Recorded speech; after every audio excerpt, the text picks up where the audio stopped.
Yeah, we are on. Bismillah. Go ahead. Okay, good morning, good afternoon, everyone. Assalamu alaikum wa rahmatullahi wa barakatuh, those who are and in the Muslim faith.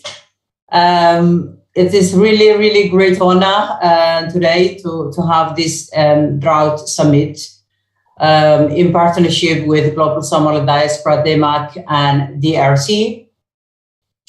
We all, are aware in terms of the issues that we're facing in relation to the drought that is worsening in Somalia.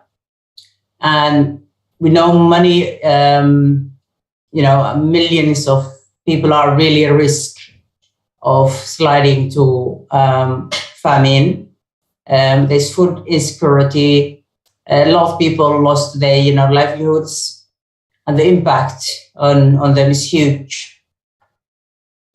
And that's why we decided to shed the light the situation, because we know the situation of Somalia, the political circumstances is quite very challenging, and much attention has been given to that.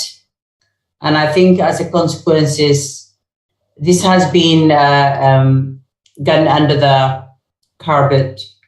I know a lot of humanitarian organizations doing, and also government representatives are doing also some of work in order to respond to this. However, we decided to organize this summit to keep, the attention of the drought situation publicly, and especially appeal to our Somali global diaspora to actually open up their heart and support more.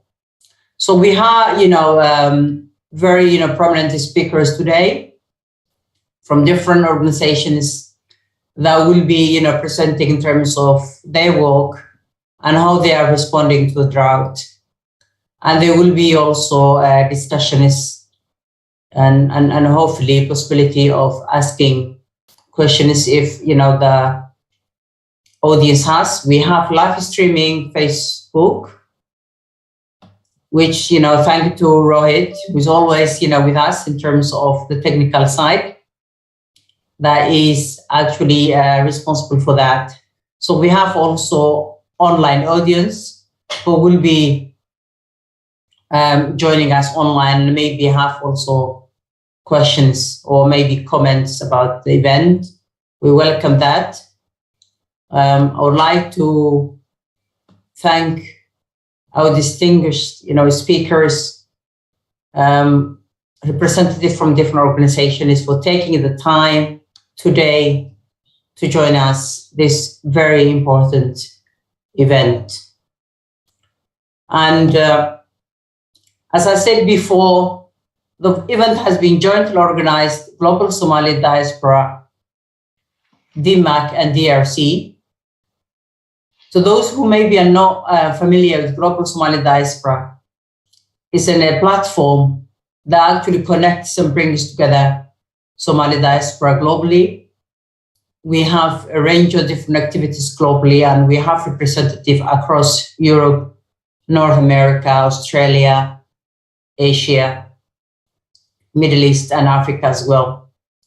And we always try to respond the situations as they arise, whether it is within the diaspora itself, example like the COVID, who had most impact on Somali diaspora abroad, and whether it is issues happening back homeland.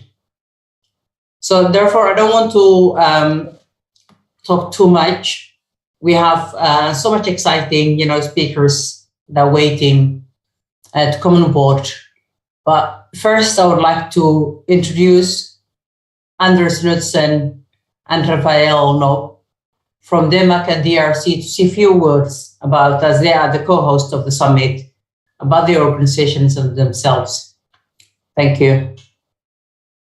Thank you so much, Jawahir, and it's a great honor for us to be able to participate to the event and to co-host with the Global Somali Diaspora. Thank you so much for allowing the space for us to coordinate this very important event with you.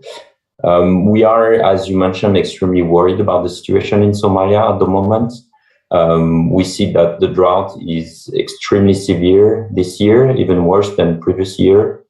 We see that millions of Somalis are affected by this situation. It's getting worse. And as you rightly mentioned, the international community,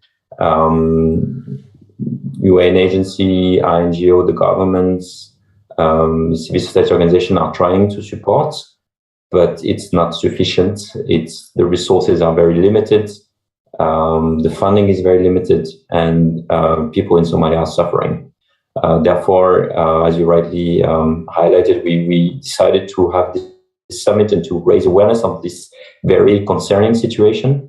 And we really hope that this will allow to reach to a lot of Somali around the world, the Somali diaspora, and to also sensitize them to this very difficult situation. We'll also try to highlight and present some of the organizations that are trying to support Somalis affected by the droughts. So some of them will be presenting today, and they are in real need for support to be able to respond to the people in need in Somalia. A quick words about DEMAC. We are the Diaspora Emergency Action and Coordination Global Initiative. We are looking at diaspora organizations and raising awareness and knowledge on their roles and their key roles in responding to humanitarian situation. And we're also helping in coordination among Somali diaspora organizations globally, and the linking Somali diaspora organization with institutional humanitarian actors as the United Nations, the cluster system, etc. We released a report last year on the key role that Somali diaspora organizations are playing to respond to emergencies. We'll share the link on Facebook as well. But today we'll have a few representatives from Somali diaspora organizations also presenting how they can support Somalis in need. We really invite you to support them as well, because they play critical roles in supporting Somalis in need. I'll stop there, and I'll let also Anders say words as Danish Refugee Council representative. Thank you very much. Thank you very much, Raphael. As you said, my name is Anders Knudsen, and I work for the Danish Refugee Council. Earlier this week, on Monday, I, together with Jawa here, we took part in a global high-level roundtable for international donors, and it was very interesting to be there.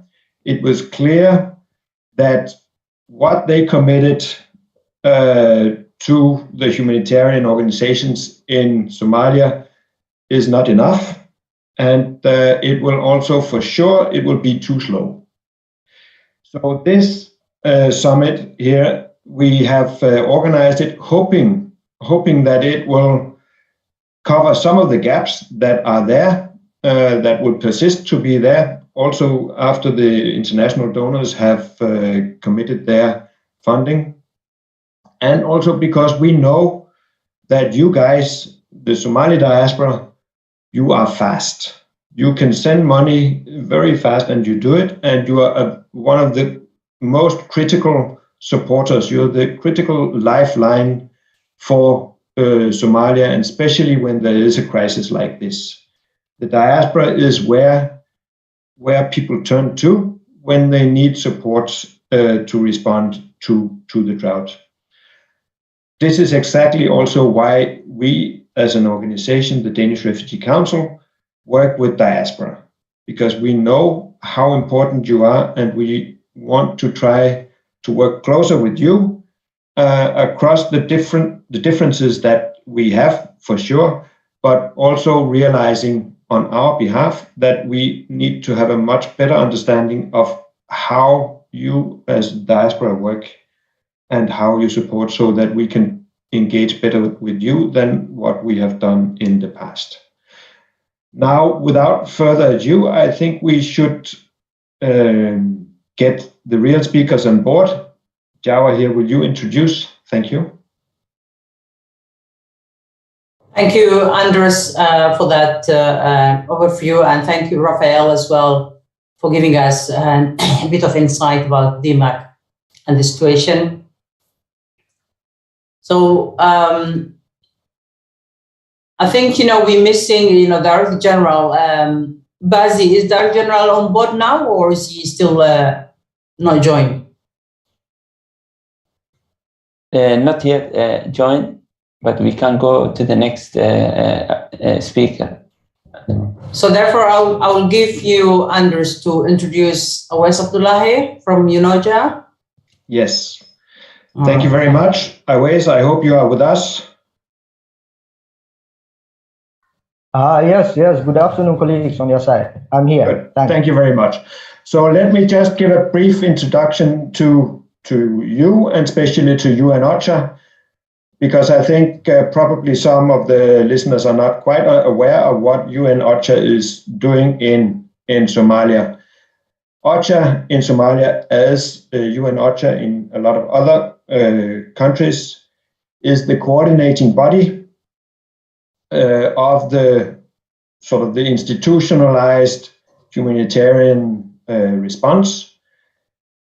UNOCHA knows what the needs are, they know where the gaps are, and they also know the actors who are responding, most of them. Diaspora is not, maybe Awais you can talk a little bit about the diaspora later on, but as diaspora is a bit spread and scattered, it's difficult to know exactly where they support and so on. But what UNOCHA does is it supports in the principled and the coordinated humanitarian response at both the national and also sub-national levels.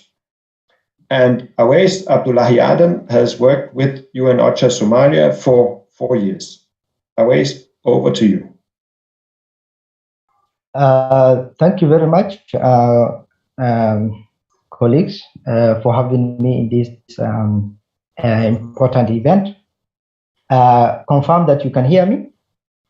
Yes. Let me share my screen. Good afternoon, colleagues. Assalamu alaikum, colleagues who are in Somalia. Alaikum salam. Always, we can't see you. I don't know whether your camera is not working or is deliberate. I don't know. My apologies. I should have stated that earlier. Due to low bandwidth, I may not be able to. Yes. I may not be able to switch on my video. So apologies for that in advance. That's understandable. Thanks. Yeah, I just also wanted to highlight that I will not also be here throughout the session. So apologies for that in advance. I'll be leaving after this. So I'll give a quick presentation in terms of the overall situations and what UNOCHA in conjunction with other stakeholders are doing on the ground. So I'll also quickly highlight how we can also be able to work together with the DEMAC so as to provide a coordinated response at the field level. So with that, please confirm that you can see my screen. We can. Okay, thank you very much. A bit of the situation has already been highlighted by Jawahir and the rest of the colleagues. As you know, the situation in Somalia, the drought situation is deteriorating. And now we are talking about, we are now at the risk of famine. The food security situation is deteriorating. And now, since January 2022, and now we speak that as we speak now, we have around 4.8 million people who are in IBC 3 and 4.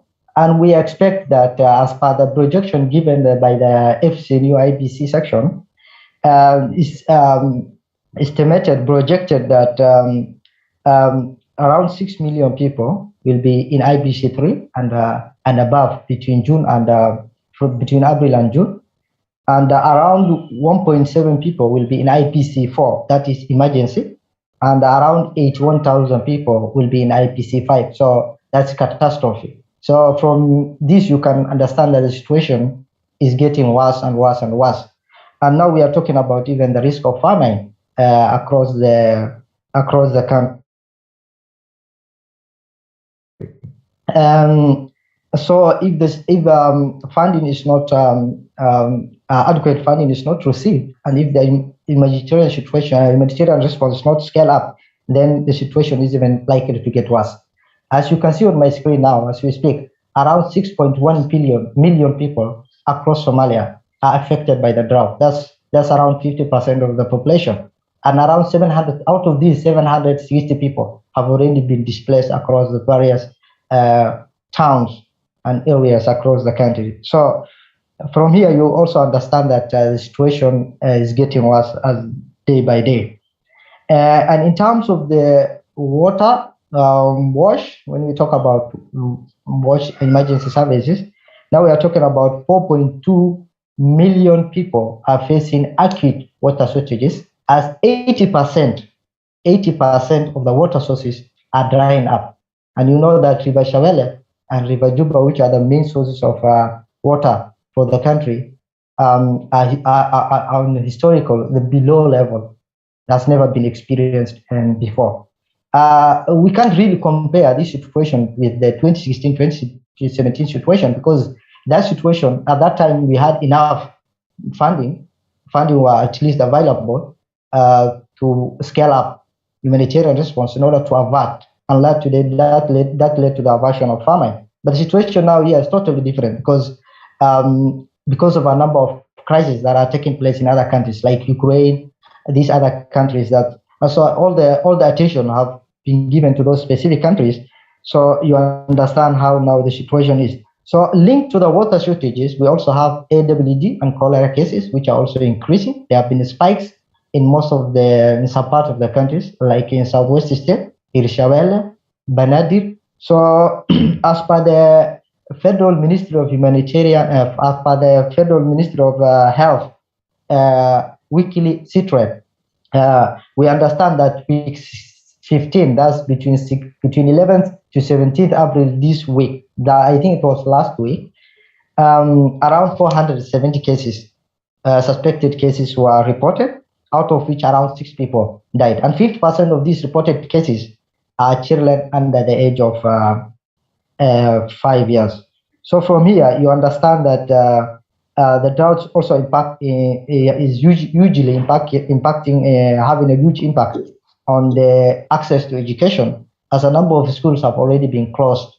Example, now in Jubaland, around 21 schools have been completely closed, and 97 now are at risk of closure. And this affects around 30,000 learners. The same situation happens in Galmudug and Puntland and across the different parts of the country. So there are also outbreak of measles, which are also reported in the different parts of the countries. So in general, this is now, in a nutshell, that's the situation, the humanitarian situation that we have in Somalia.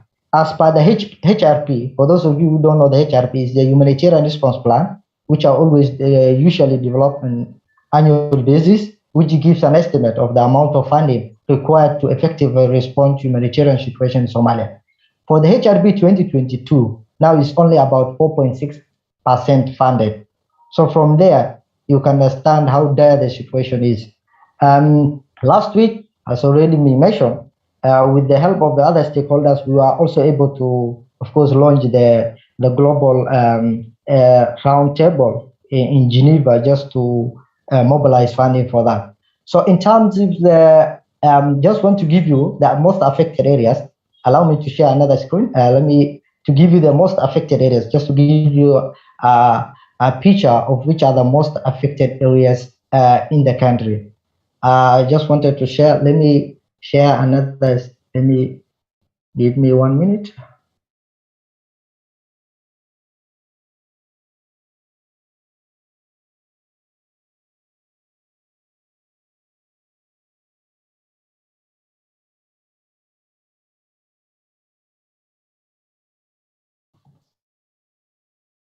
I don't think I can hear OS. I think you mute. Yeah, I'm trying to share another. All right. Okay. Okay. Yeah, thank you. Just to give you the picture of the most affected areas, and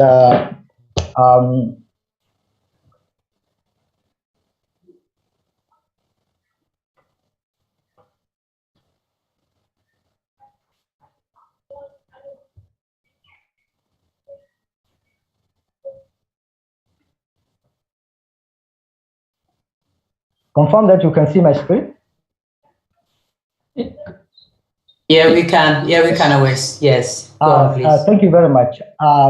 Recently, with the help of the clusters and other stakeholders partners on the ground, we did an analysis in terms of the affected areas. As you can see from this map, which of course I'm going to also share it with you, so that you're going to have.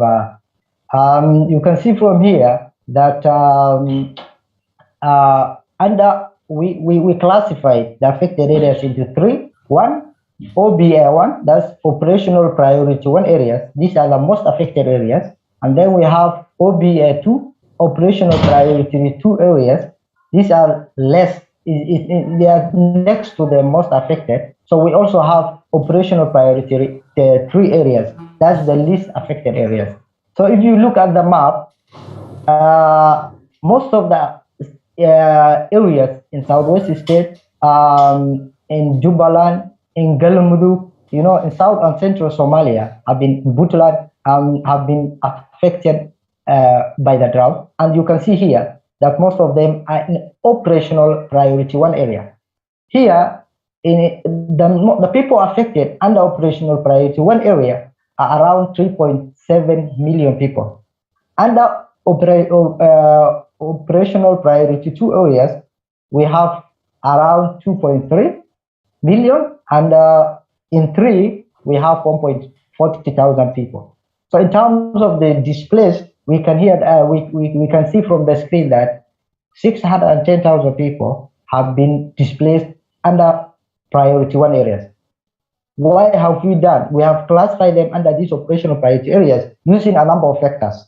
Like we use indicators like IBC, we use the water crisis, response packages, outbreak of diseases, a number of indicators, response gaps, a number of indicators to classify these areas into these 3 different areas.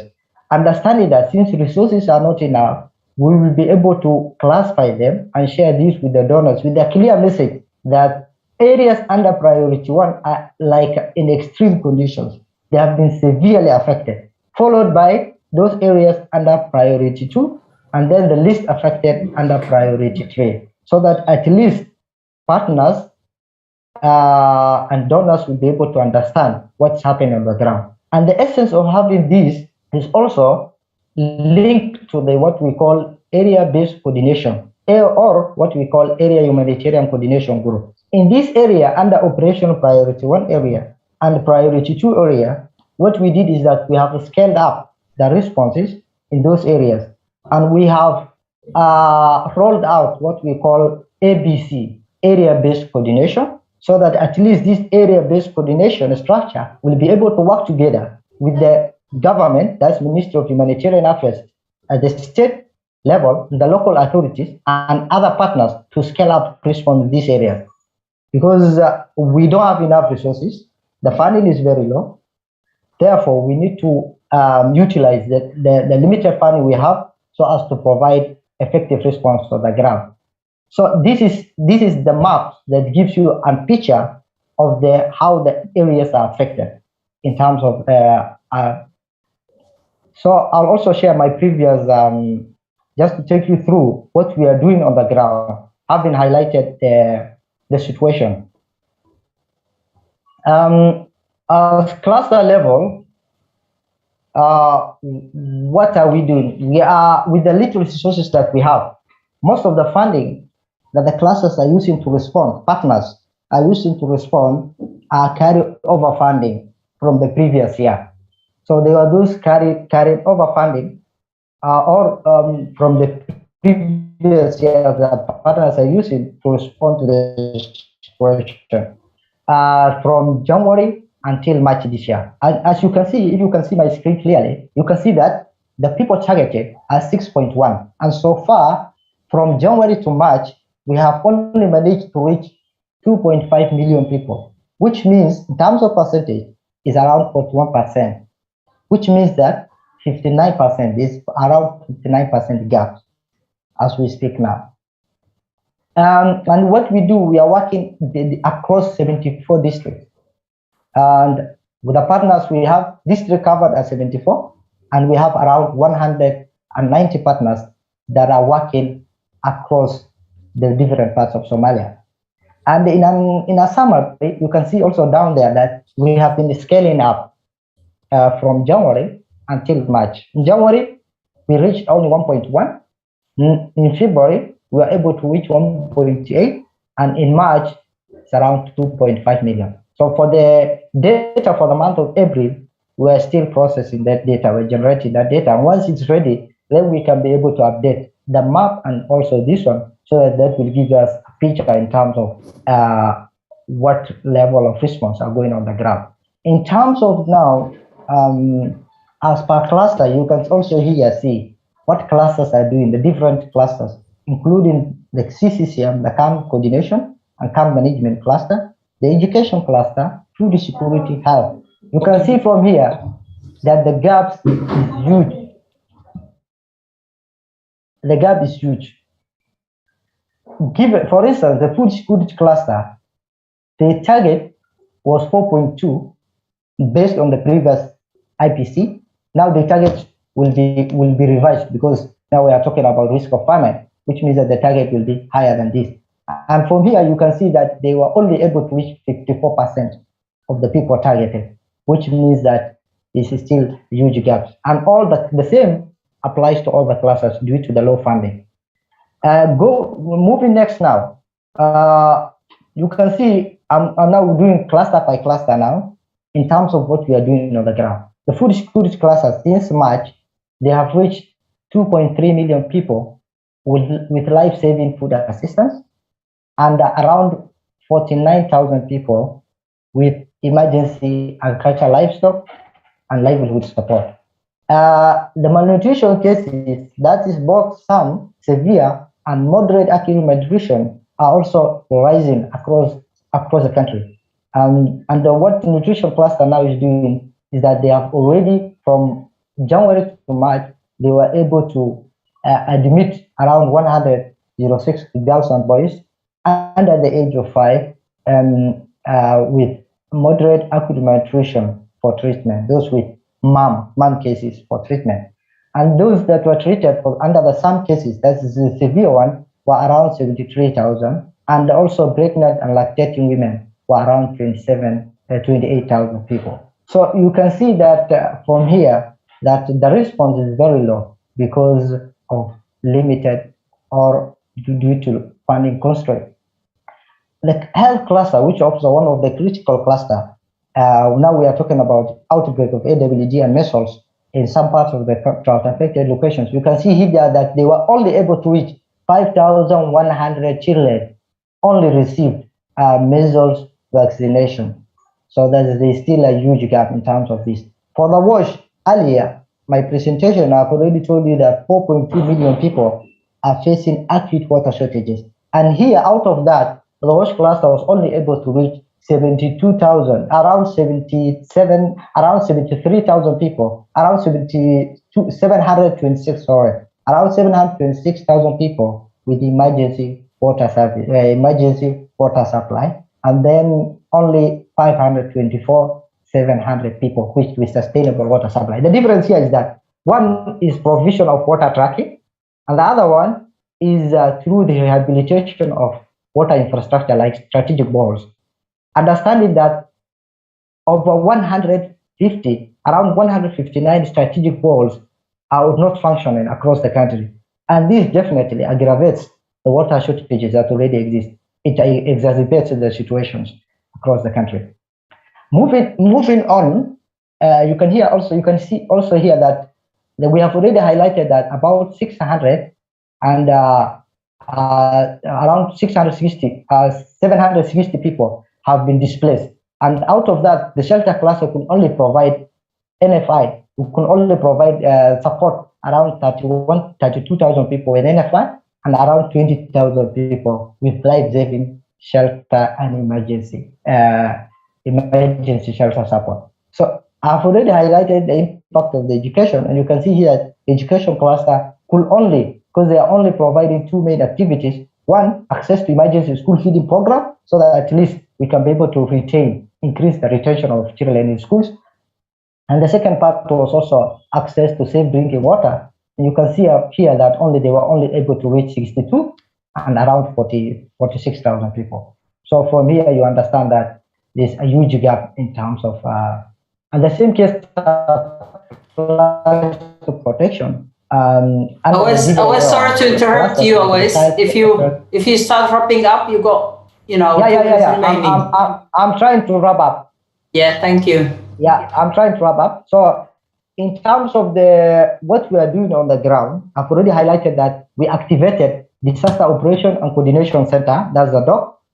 We have a meeting on weekly basis to identify the gaps, the ongoing responses, and at least scale up the humanitarian response. The second part, we also have area-based coordination, which I've already highlighted, we rolled out. Now we are talking about the rapid response mechanism, the RRM, which are also rolling out to ensure multi-sectoral response to the ongoing drought response and famine prevention activities. This will give you a picture of the areas where we have the ABC's coordination structure to scale up response across the different states in Somalia. That brings me to the end of my presentation. I hope it was useful. Over to you for any questions. Thank you very much, colleagues. Thank you. Thank you very much, Awais. This was very useful, and it certainly gives a picture of a lot of gaps still there, in spite of all the structures and mechanisms that are in place.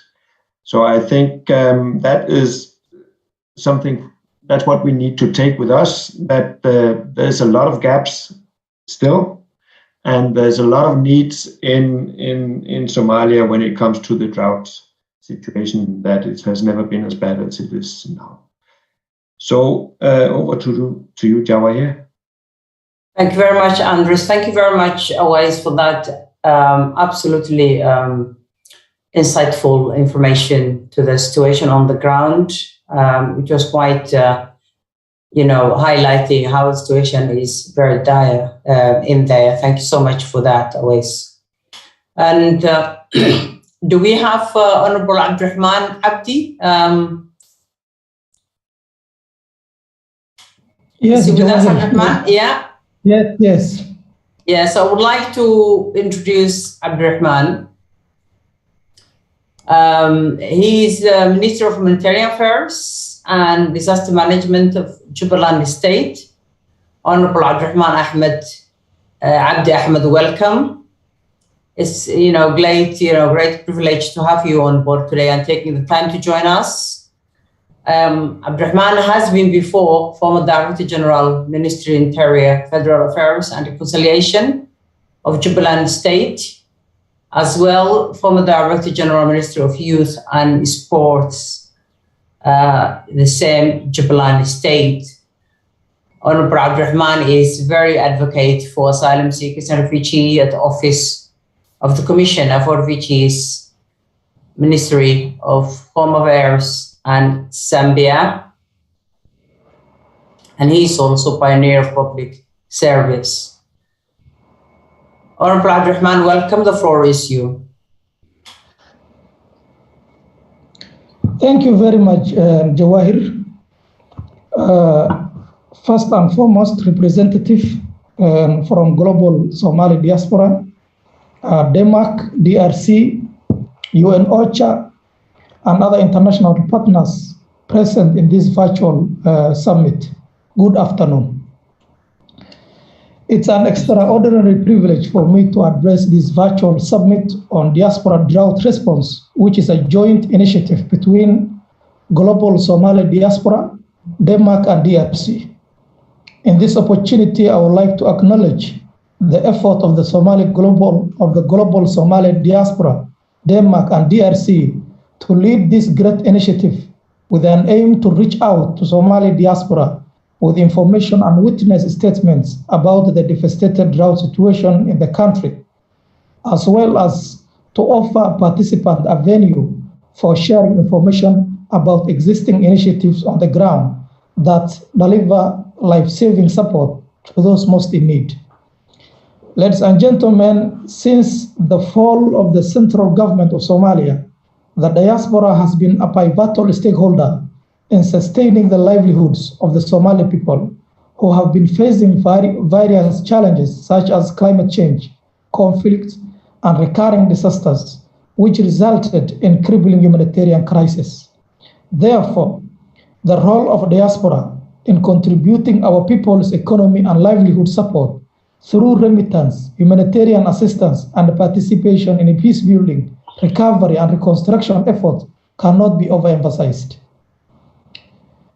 Ladies and gentlemen, allow me to brief you on the dire humanitarian situation the Jubaland state is facing, which requires urgent humanitarian assistance so as to save lives, alleviate suffering, and maintain human dignity. Jubaland state is among the most affected states in the country, with more than 600,000 people currently displaced in the IDP settlements across 3 regions of Gedo, Middle Juba, and Lower Juba. Immediate response and drought mitigation measures have been severely hindered due to lack of accessibility to large swaths of land in the region, compounded the already worsening situation. Years of conflict have caused prolonged suffering in Jubaland. Now the state and the country, by extension, faces its worst drought in 30 years, creating unprecedented level of need. While emergency response is necessary, it is not enough to meet the totality of needs in Jubaland. The economy, basic institution of the state, and essential service delivery must be preserved to curb the worsening food insecurity and a breakdown in the social fabric. More than 1 million people in the state need urgent humanitarian assistance to survive. Needs are far higher than the last year, and acute hunger is a daily reality for the half of the population. Basic health, clean and safe drinking water, shelter, education, and other services are severely strained. Livelihood have been deteriorated, and households are spending over 80% of their meager income on food. Crises are forcing record numbers to flee their homes, seeking safety in or around major towns. The increasingly complex and unpredictable nature of crisis is resulting in a growing number of protracted displacement situations.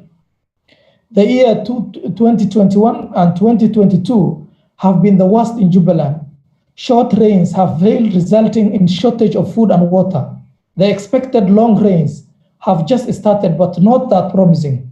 The population have lost livelihoods, and therefore they need alternative recovery for the livelihood. The government of Jubaland, through the Ministry of Humanitarian Affairs and Disaster Management, have been promoting sustainable solutions for the recurring disasters, mainly drought and floods, which are the biggest disasters in Somalia. However, these disasters have been recurring for so many years, reversing the gains made in development. This can be done better through collaboration by both the government and non-state actors, including the diaspora and the private sector. In this regard, we propose the following long-term interventions. 1, construction of strategic mega dams in key drought-affected areas. 2, establishing water harvesting and storage facilities. 3, construction of gabions along the riverbanks to prevent overflooding during the rainy season. 4, crowdfunding mechanism that brings together the government, private sector, and diaspora to enhance engagement and participation.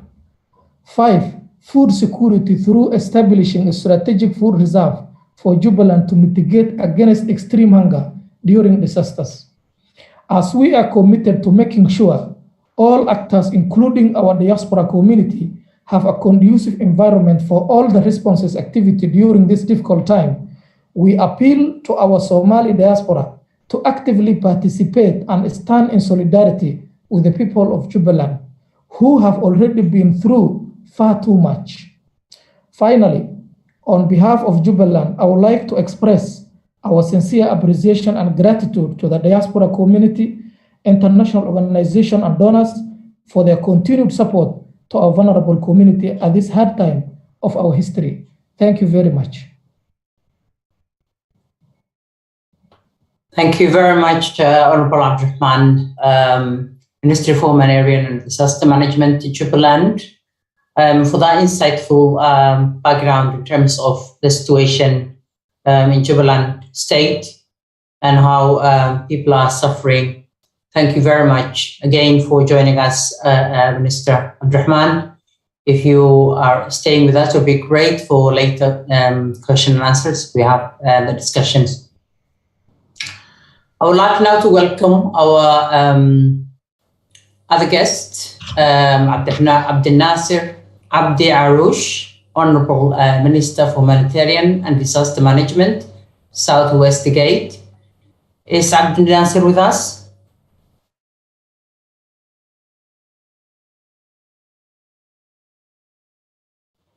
Assalamu alaikum. Yes, I'm with you. Hi, Abdel Nasser.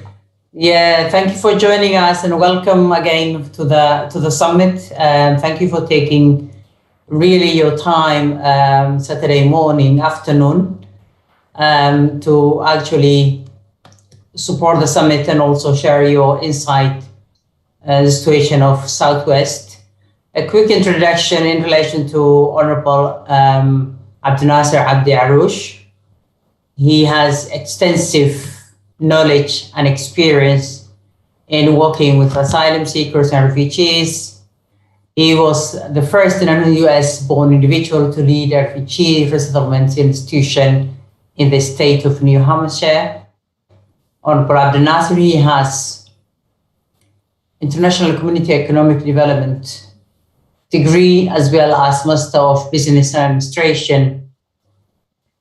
Again, thank you for joining us, Honorable Abdurrahman. And if you would like to start your speech, and you have 10 minutes, if you focus on the situation on the ground, that would be great. And what is your state is doing about it? Thank you. And what kind of need is actually needed? Thank you.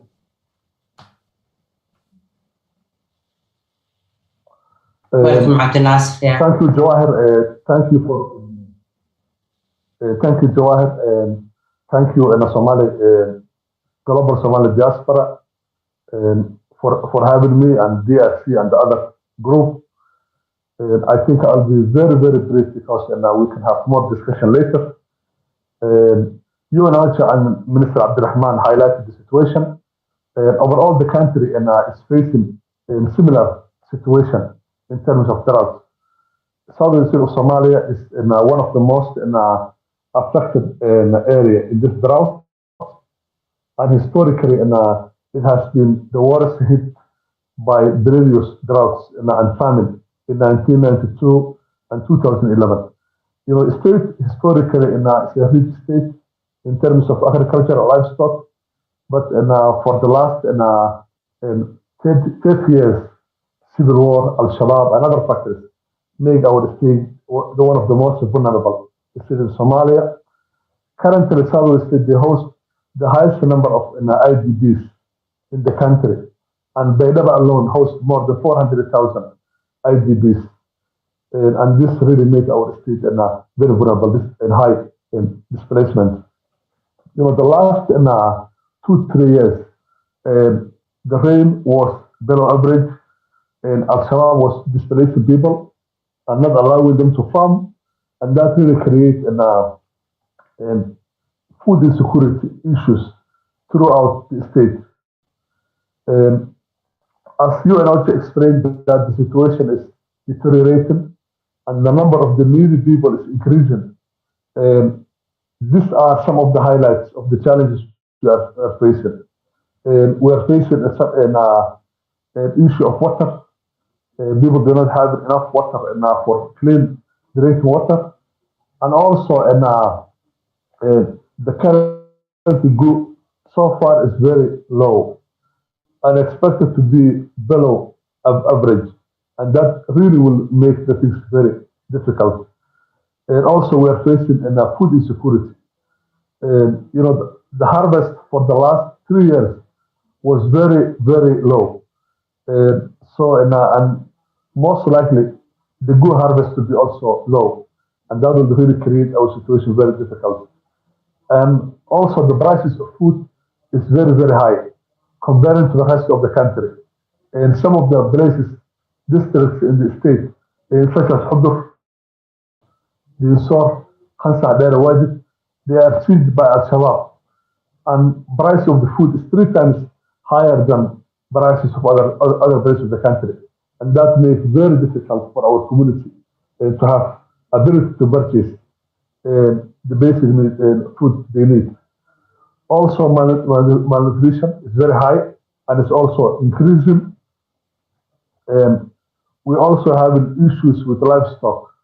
Somali livestock is in danger, and I think that really one of the areas as a Somali community need to address. So livestock issues also we are facing. I mentioned before in the IDPs, displacement is already started and it's increasing. And we are facing before hosting one of the largest IDPs in Somalia. Access also is a big issue because many parts of the south, Al-Shabaab and the siege in many districts, and in south specifically, and they saw Al-Shabaab close all the routes, food and supplies and basic commodities and humanitarian supplies. So it's very difficult to deliver food. Those are some of the major issues we are facing. You and I already talked about resources very low compared to the previous years, and also delayed election really created an international community and many of our donors to lose interest because Somalia were very busy in fighting about political infights. So my and our suggestion is what kind of interventions that we need that the Somali diaspora can get involved. It's a cash program. Somalia and diaspora has been the lifeline of this community for over 30 years now. So I think that if you can continue and mobilize your resources and provide cash to your relatives, your families, and the needy communities, that will be helpful. Some of the places and people need in-kind food. As I mentioned earlier before, livestock, I think Somali livestock is in danger, and we need to protect our livestock. Also, we are working very closely with you and OCHA and agencies, but also in coordination with diaspora community would be also very helpful.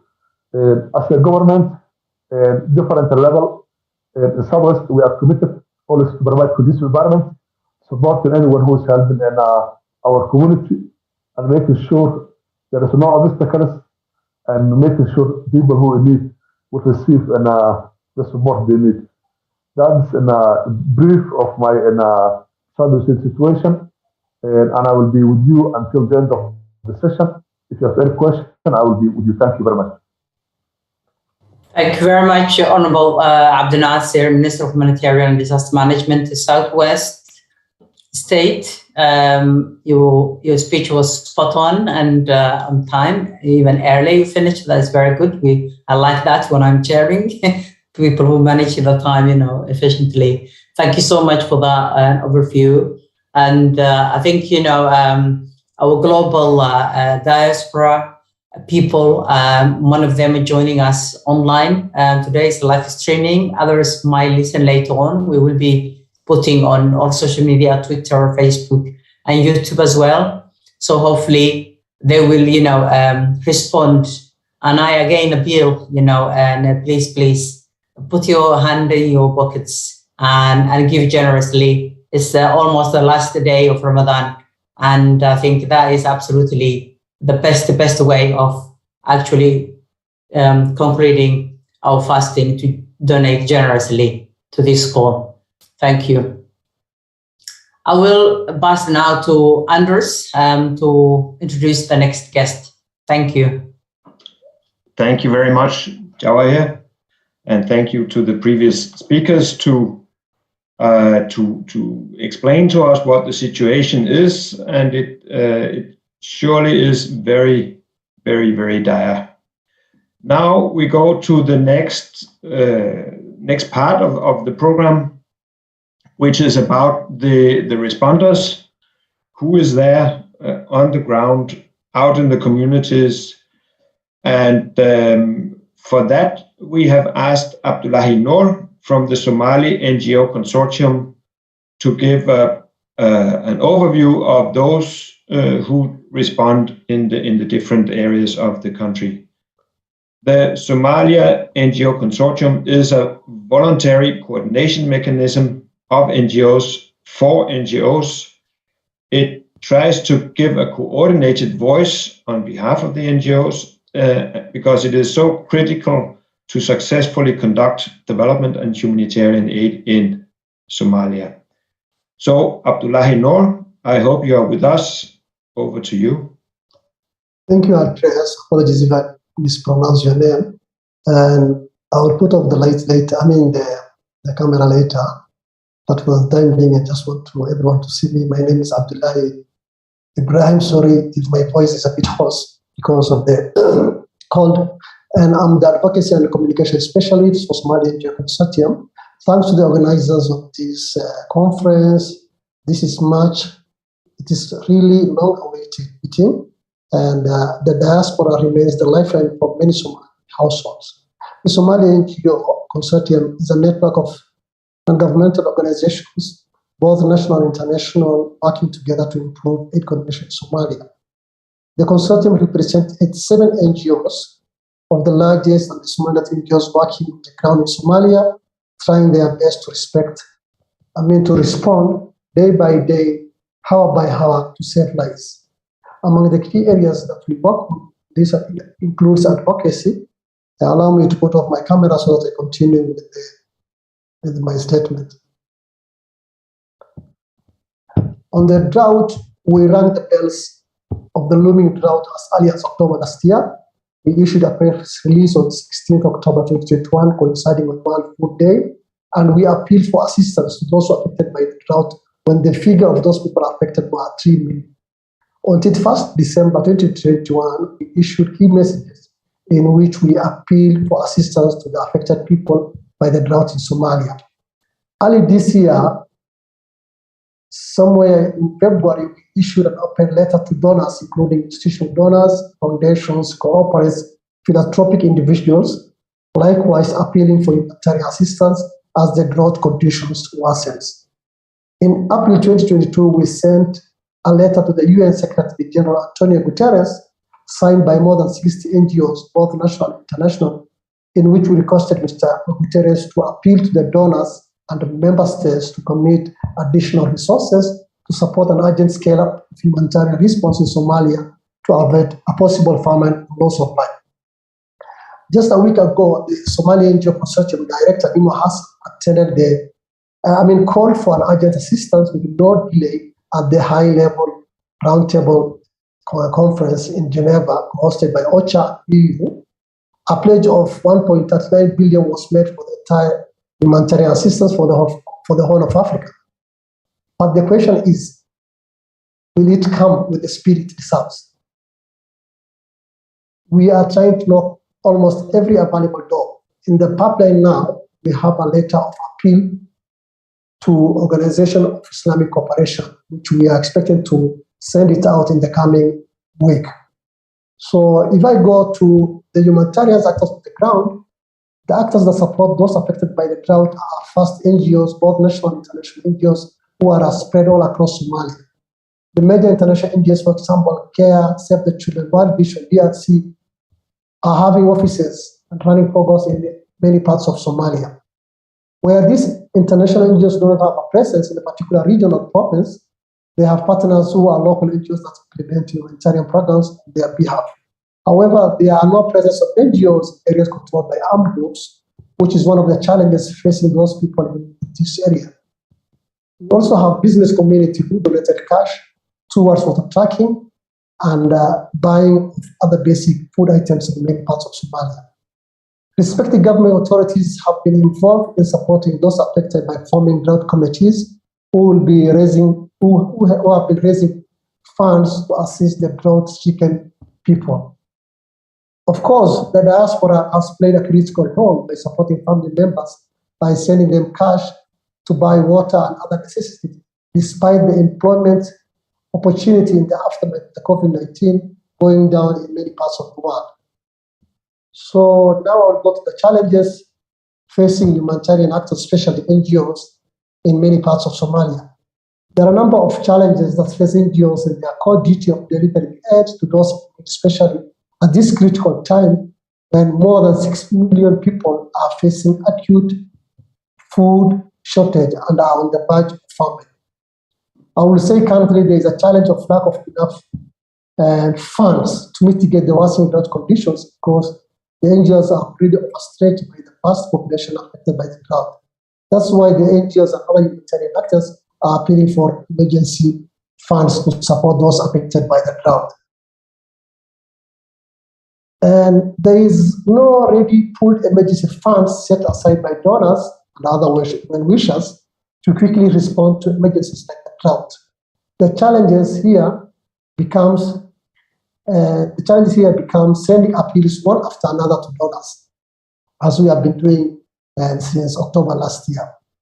The longer we wait for funds from donors, it subsequently have impact on those affected. Delayed response leads to death.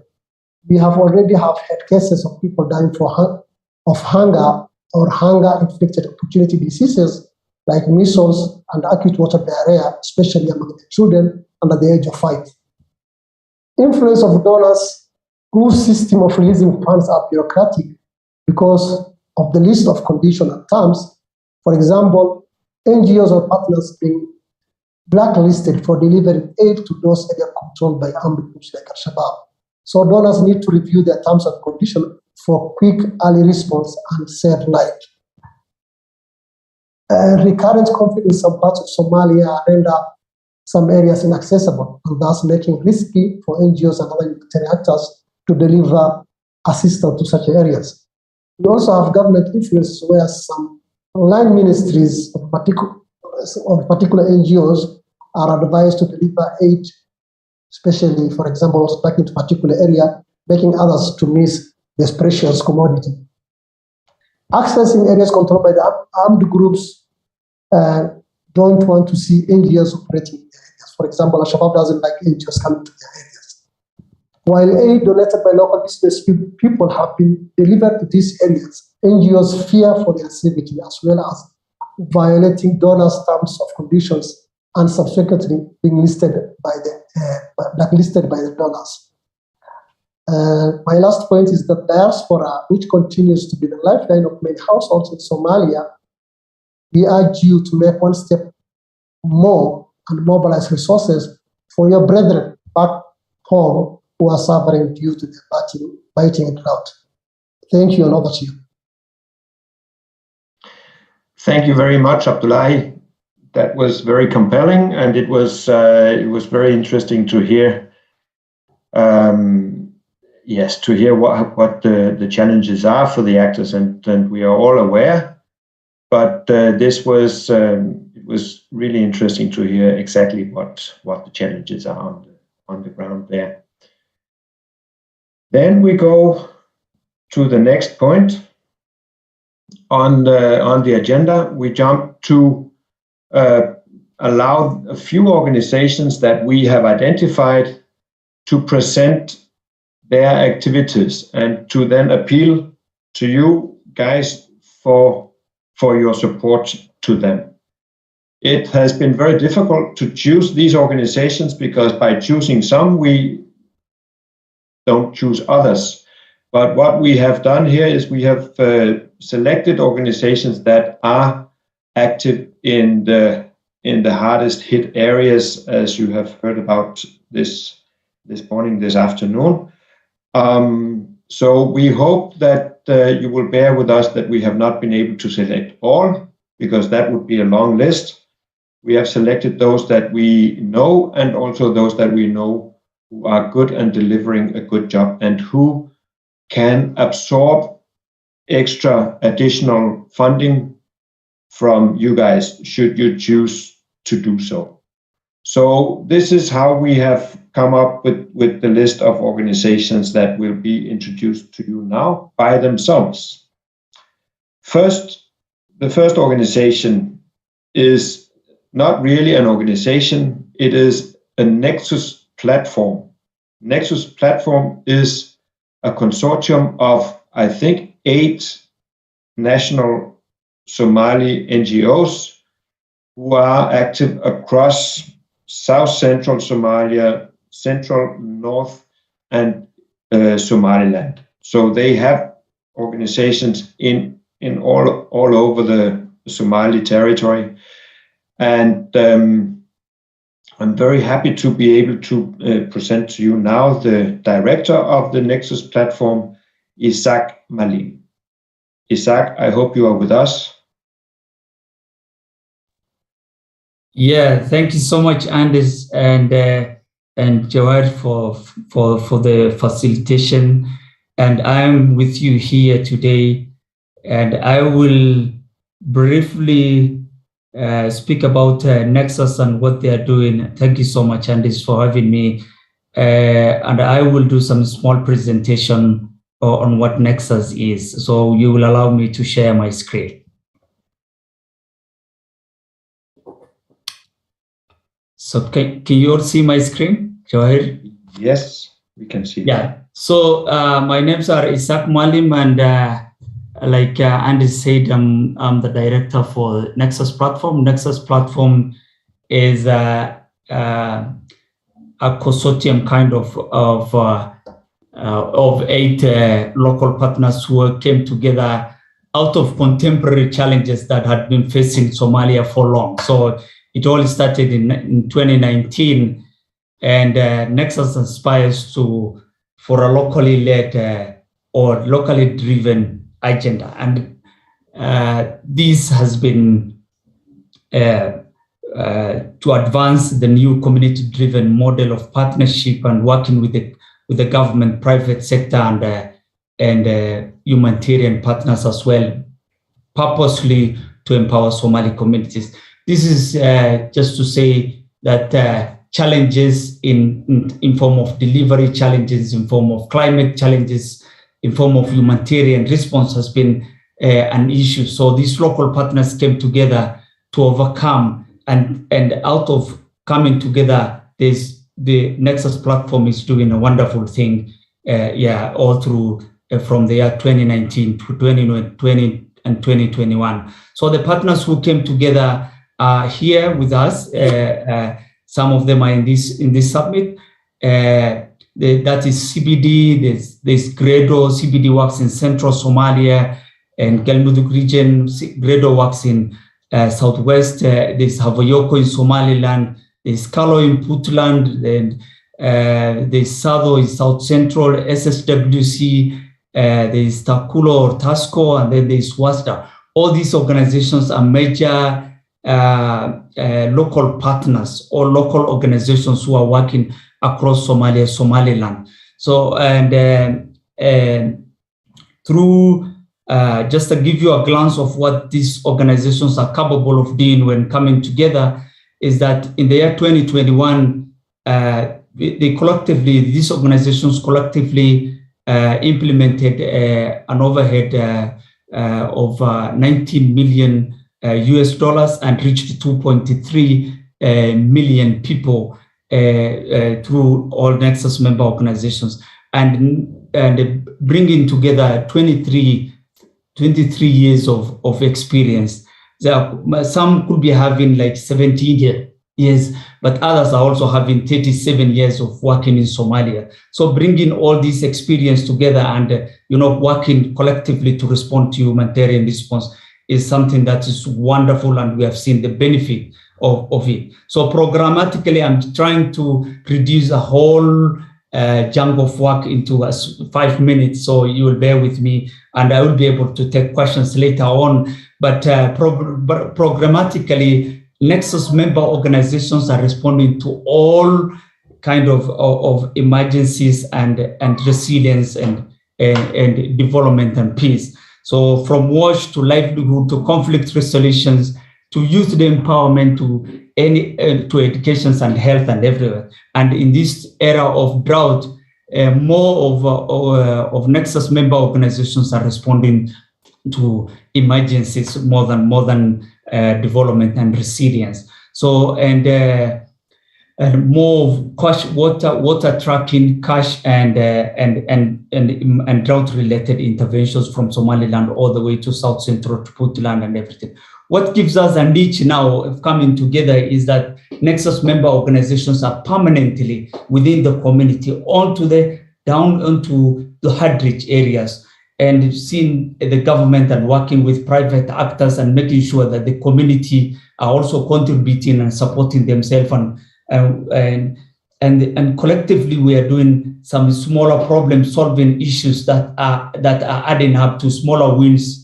And then the design of our program implementation has now been revised to look into a bottom-up approach, and the Nexus member organizations are having a fair representation from Somaliland, Puntland, all the way to South Central, like Anders has said during the introduction. And Nexus member organizations are contributing to all the advocacies, all the work that we are putting across in terms of contributing towards Somaliango Consortium, which we are also a member, to the clusters that you could hear from always mentioning. These are all contributions also coming from local partners, but as well as from Nexus member organizations who are very strong in Somalia. So part of some of the pictures that we brought up there that were sent recently is you could see on the screen is a small child now out of school taking donkeys all the way to maybe to the borehole and then bringing it back, and the kind of devastation pictures in one of the boreholes in around Belmudug region. You could see an IDP family that has just come, nothing, no food, no nothing, and you see the fireplace is now dry, and the container for cooking is upside down. So that's how situation is. You could see in this other picture, this is taken from Sanag, no water in this IDP, and in the other picture you could see this family had nothing coming their way. So quite a number of issues that I need to summarize in 5 minutes, but you could see you can reach Nexus through that website. There's quite a number of information in there, the work Nexus member organizations are doing, and who to contact. Our Twitter handle is updated on regularly. So just to give you a glance of what's happening from Outer all the way to Jubaland. So, and I will really appreciate Demon and Global Diaspora Community and DRC and partner organizations who are in this summit. All the background information has been summarized by Abdirahman and Nasir Arush and Awes and my colleague Abdullahi from SNC. I will leave it there, but thank you so much. And what my appeal will be to the Somali diaspora community is that you have been truly very supportive to Somalia from 1991. And that is one lifeline that cannot be neglected, and that is standing all through with the Somali community.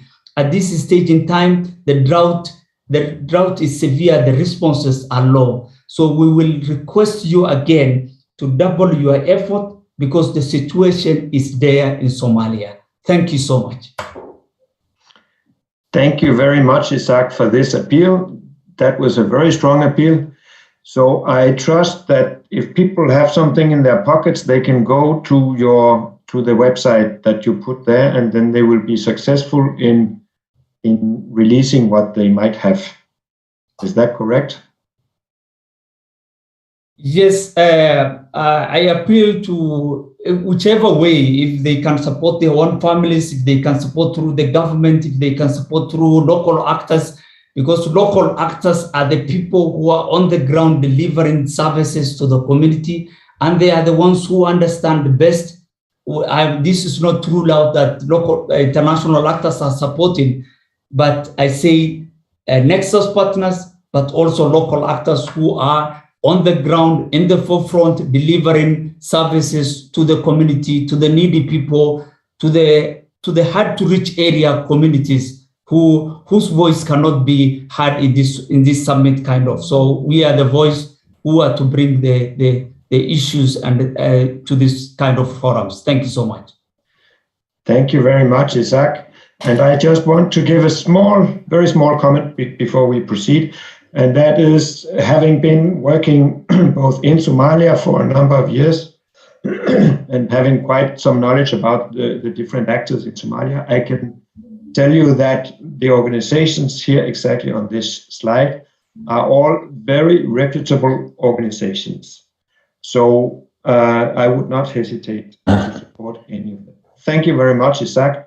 Over to you, Jawahir. Thank you very much, Andres, for covering that session. And thank you very much, Isaac. Is Isaac or Ishaq? You can use both. My mother. All right, okay. I really want you to mispronounce your name. So, because we use both names, isn't it? We use both, pronunciation. But thank you so much. It has been very insightful in terms of what you're doing and the platform. And I think, that's the way, joint up efforts. Because if we work together, we can obviously reach out to more people. We can use our resources more efficiently when we collaborate. And we can actually, expertise and knowledge, bring it together to actually achieve more than one organization can achieve. And that is absolutely wonderful way of doing. And I really, looking forward, Isaac, to, connect, with your platform as a global Somali diaspora, because, the environmental drought is something that's always on our agenda. And we always, have great in terms of strategy to utilize the resources we have within ourselves, which is, very, very important. And I think your appeal to Somali diaspora and others who can, actually support this cause will be, loudly heard. Thank you. Basil, can we, come out now from the sharing, please? Yeah, Isaac, can you, thank you. So I'm gonna now, I think, introduce,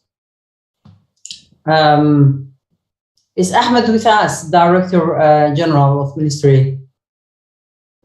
Basil, can you check? Yeah, let me check. Yes. Yes. Yes. I would like to, introduce Director General of Ministry of Humanitarian Affairs and Disaster Management, who, was not able to join us. He actually is post-opening the summit, but he couldn't, join us due to unforeseen circumstances as he was traveling.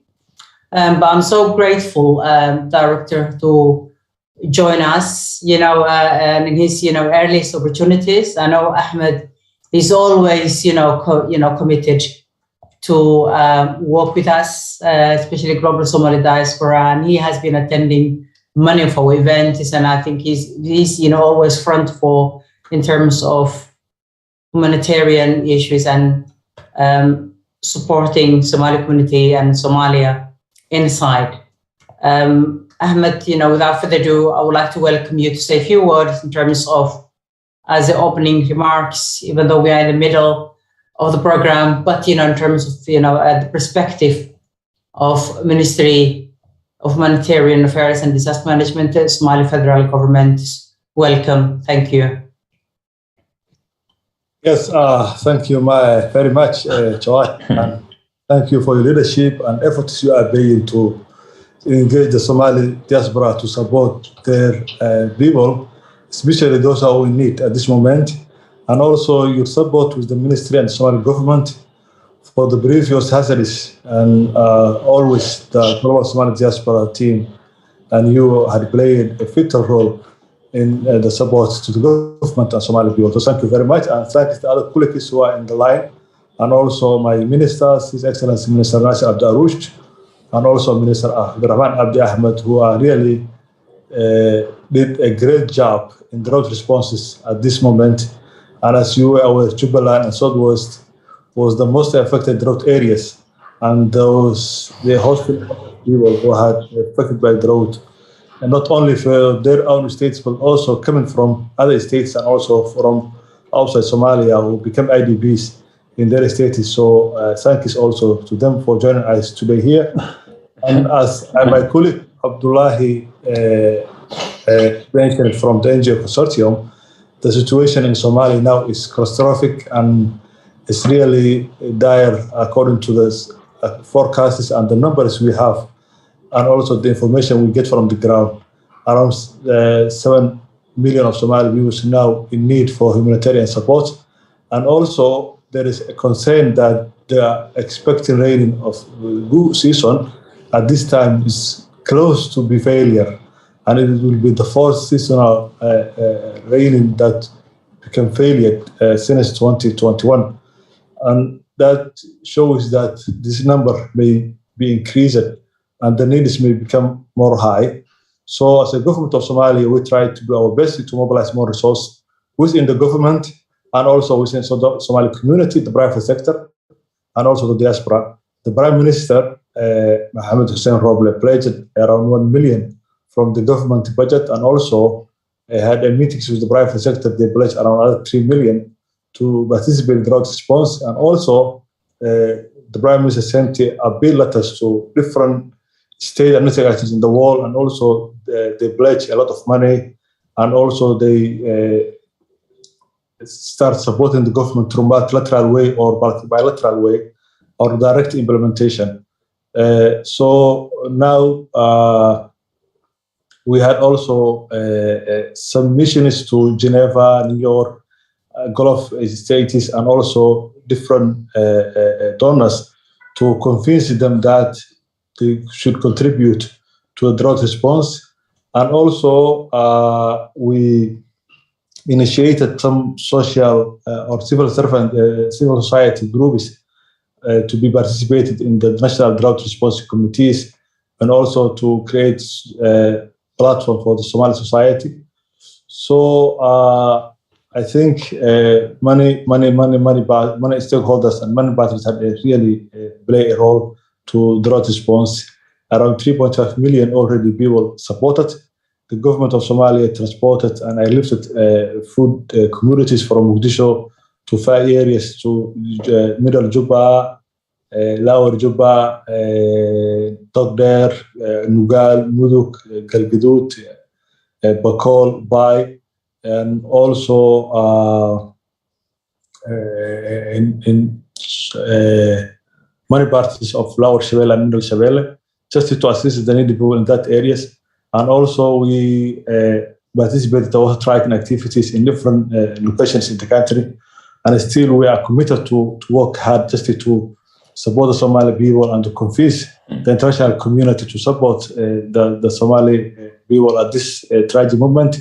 As you are aware, the global international community are facing global challenges, including the war in Ukraine, and also the drought affected many parts of the Horn of Africa, like Ethiopia, Kenya, and also there is a long-lasting conflicts in Syria, Yemen, so Sudan. So it looks like now the Somali is not on the focus on the international community. So we are trying as a government to make the focus on the Somalia. And also now the Somali people and their leadership are busy on the elections. That's also a challenge. So we are trying our best to make the drought our focus as a Somali community, as an international community. So this is just to participate emergency response when it comes to long-term solutions or durable solutions for this recurrent droughts.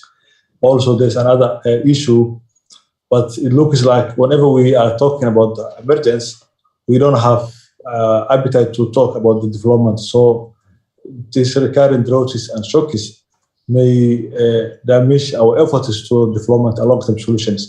So government also are taking some efforts to at least prepare what kind of development that Somali needs and how we can have durable solutions or long-term solution for this current challenges. Now, durable solution strategy in place, DRR strategy also in place. So we had different policies, strategies, and activities to guide and lead the development initiatives and activities that this country needs. But we have now talking about the emergence and life saving. So, and that is now the premium agenda of the government.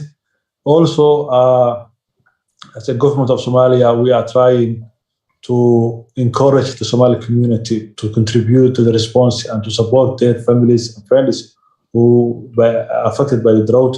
And the diaspora is, I think, is the main group who have always supporting the Somali people since the collapse of the government of Somalia in 1991.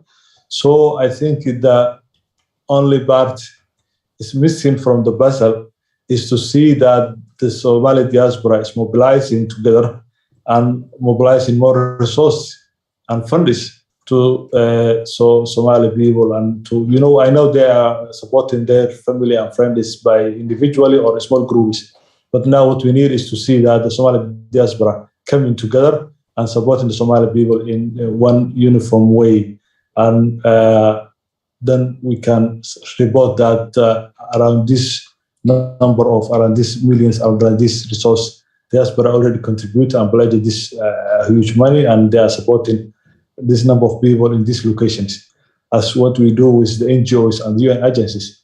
So we need the diaspora, Somali diaspora community to take their role now and to see the magnitude support that they are going to give the Somali people at this time. So thank you very much, Awad, and thank you to other colleagues.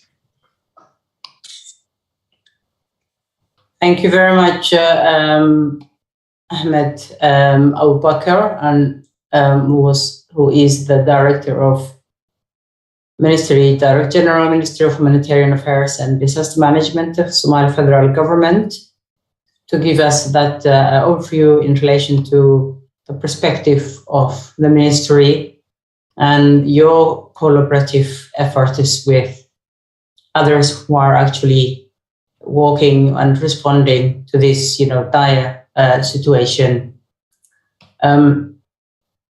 The next, I think, we will introduce representative from Ar-Rahma Foundation. We're going to come back to the organization's platform, as Anders introduced earlier. Is Sheikh Mohammed Wadi with us from Ar-Rahma Foundation?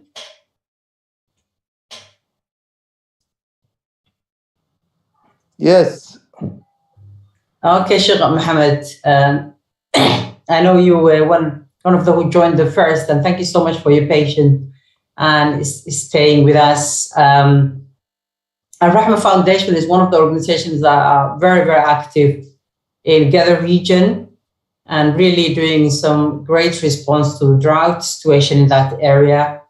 They have been working very hard, and I know they were working with other organizations, including also private sector, to reach out to those most needed. And without further ado, I would like to welcome Sheikh Mohammed Wadi, who's the chairman of Ar-Rahma Foundation, to give us some overview about their work, but also the need in that area. Welcome, Sheikh Mohammed. Yes. waxaan rabaa inaan ku hadlo haddii Ilaahay yidhaahdo af Soomaali. Waa ku hadli karaa Soomaha? Waa ku hadli kartaa. Raalli ahaada. Marka hore Ilaahay mahadsan, kadibna waxaan u mahadnaqayaa qabanqaabada soo qabanqaabiseen Global Somali Diaspora iyo ururada kale idinla shaqeeya. Aad baa u mahadsantihiin. Waana ka faa'iidnay shirkan iyo warbixinada laga baxshay xaaladda abaarta taagan. Annaga Ar-Rahma runtii sidaan noogu dambeysayba waxaan ku mashquulsannahay weli arrimihii abaarta, gaar ahaan gobolka Gedo. Waxa waaye 3 bilood ee ugu dambeysay waxaan wadnay biyo dhaamin iyo raashin qaybin iyo lacag qaybin. Biyaha ayaa u badnaa, gaar ahaan dhulka baadiyaha. Waxaan sanadkan hadda bishii hadda April oo bilowgeeda hadda aan dhammaan bilowgeeda bishii ka horeysay oo saddexaad iyo bishii February waxaanu qaybinay ilaa 600 oo booyadood oo biyo ah dhulka tuulooyinka gobolka Gedo oo dhan baar dheere iyo ceelwaaq iyo balad xaawo iyo garbahaare baa u badnaa luuq iyo doolow iyo tuulooyin kalena waa ku jireen runtii abaarta waad ka warhaysaan riboodada la baxshay aad bay u culus tahay dad waxaa jira tuulooyinka ka soo qaxay oo beeraley ah oo magaalooyinka waaweyn imaaday sida luuq doolow baar dheere kuwaasna hadda inta badan annaga dadka magaalooyinka joogo NGO-yada iyo hay'ada kale oo caalami ah ba wax u qaybiyay annaga wax u qaybinteena ma badnayn xoogaa yaroo lacaga ah iyo raashin maahe inta badan annaga waxaan wax u qaybinaynay biyaha iyo booyadaha dadka xoololeyda ayaan u badnayn marka runtii haddana roobka da'ay waad maqasheen degmada baar dheere roob xoogaa fiican baa ka da'ay degmada doolowne roob fiican baa ka da'ay labadaas degmo roobka waa ilaa xad waa fiican yahay laakiin degmooyinka kale roobka waa ku yar yahay ilaahay roob ha keeno marka hawsha aan wadno annaga waxaan joojinay 17 casho ka hor ayaan joojinay oo roobku ku bilaabmay wax hadda qayla dhaan iyo biyo dhaamin ma wadno hadda waxaan qodaynaa 2 ceel oo riig ah baan hadda bilaabaynaa ciidda oo ah after 3 days waxa weeyaan 3 bari ka bacdi haddii ilaahay yiraahdo 2 ceel oo waaweyn oo ceel riig ah degmada balad xaawo meel yiraahdo qurac baan ka qodaynaa tan kalena baanbaxali baan ka qodaynaa insha Allah oo ah ceel waaq ah waxaana waaye riigi way joogaa waa yimid Hindiya laga soo gaday annaga ma soo gadan qolo kala soo gadatay laakiin annaga soo kiraysanay lacaga badan baa ku baxay oo aad u badan oo 100,000 ka badan baa ku baxay halkii ceelba 3 ceel oo kale waa qodi doonaa haddii ilaahay yiraahdo in sanadkan u dhamaanin oo aan sahminay oo ah baar dheere iyo 2 garbahaare iyo haddii ilaahay yiraahdo intaasaan ku dari lahaa anaga waa maasantiin يا ما سنتها يشق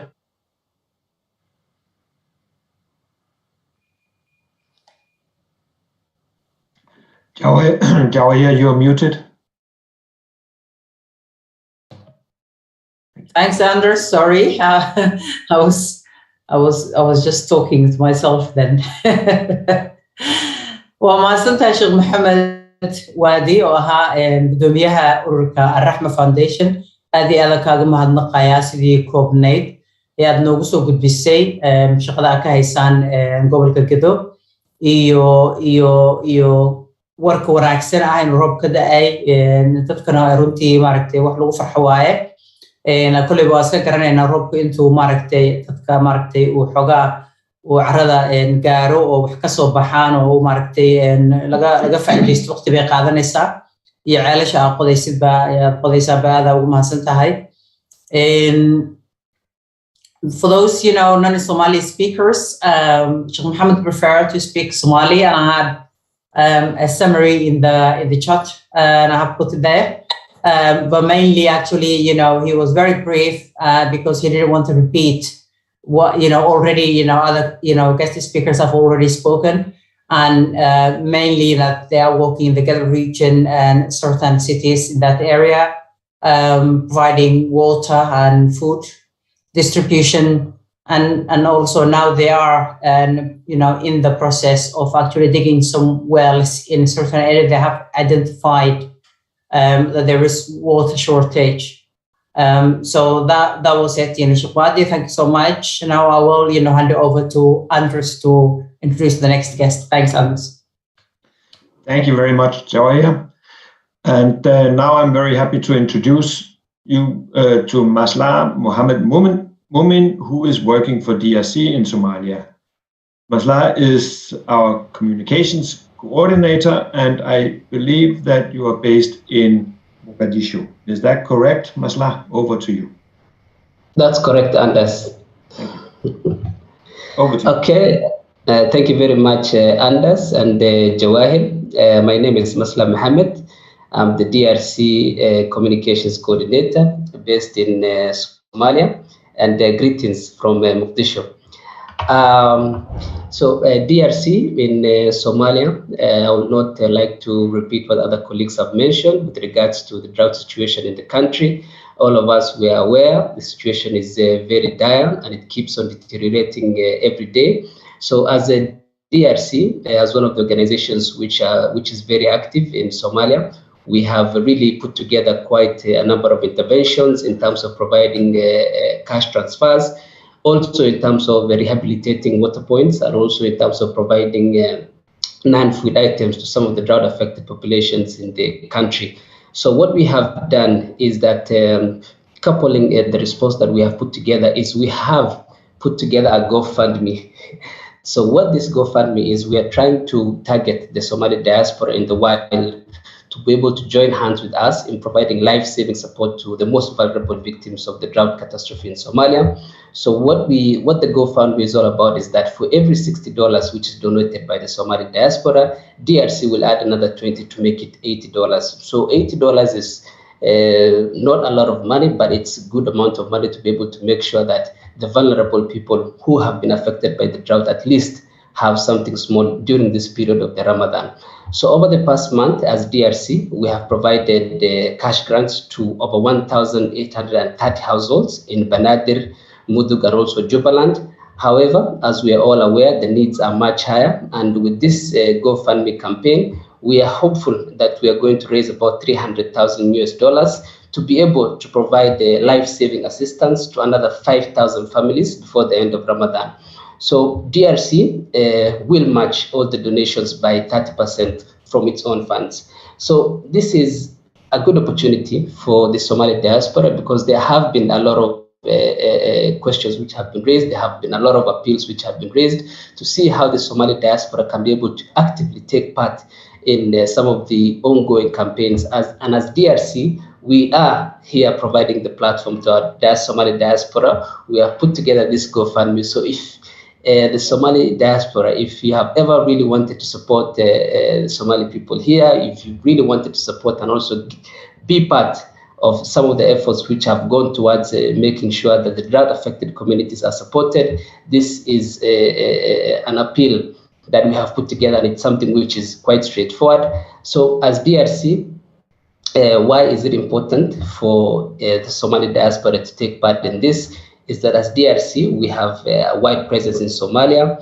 And also, the other important thing which I need to mention is the donations which are going to be made through this GoFundMe will 100% directly go towards the beneficiaries. They will not go towards any administrative costs or any other costs. So when you contribute towards this appeal, you rest assured that all the donations that you have made will go towards supporting the families which really need this support.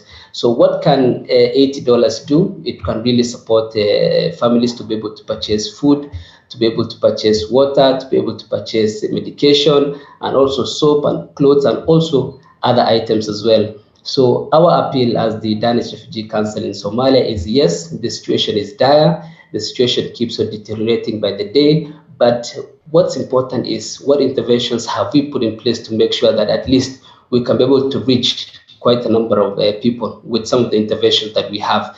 And that is the reason why we have put together this GoFundMe. It's really a platform which, if you want to support, it's quite easy, quite straightforward to be able to make sure that you contribute any amount of money, and you can rest assured that whatever amount of money you contribute, it will directly go towards the beneficiaries who really need this type of support. So like I said in the beginning, we have mentioned how this drought situation in the country has affected quite a lot of people, but also the most important thing is not only just to mention the challenge, but also to mention the solution. And we believe that DRC, that this is one of the solutions that we have put in place to be able to make sure that we target the Somali diaspora. So if they really want to, if you really want to support and also take part in the efforts which are currently ongoing, this is one of the best ways and also platforms to be able to make sure that you can be able to actively